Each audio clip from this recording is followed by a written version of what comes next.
Matapos mag-ikot sa mga eskwelahan sa Metro Manila, sa probinsya naman tutungo si June Lozada ngayong Lunes. Kalat na rin ang mga Friendster account niya sa internet na ayon kay Lozada ay hindi naman siya ang gumawa.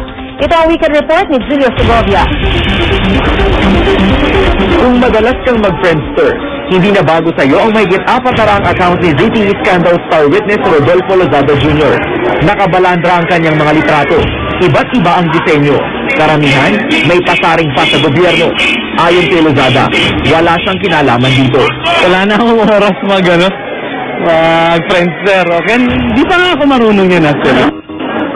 Pero ikinatuwa ni Lozada ang Friendster accounts na ginagawa para sa kanya. Malaki raw kasi ang may tutulong nito para malaman ng publiko ang katotohanan. Pasalamat ako sa kanila. At least it keep the word,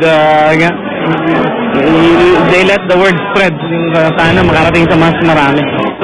Aminado si Lozada, hindi nakikisangkot ang ilang kabataan sa issue at ipinakikibit balikat lang ang mga nangyayari sa bansa.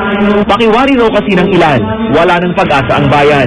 Kaya si Lozada, may panawagan sa mga nakatatanda.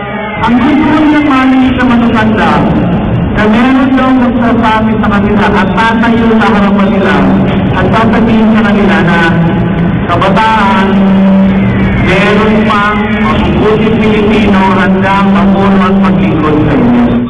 Mga ganitong pahayag ang lalong nagpapalakas sa hakahakang baka tumakbo sa 2010 election si Lozada.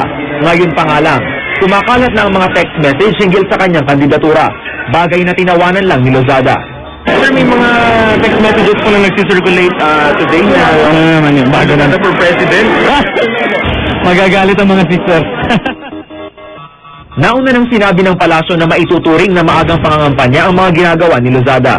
Julio Segovia, GMA News.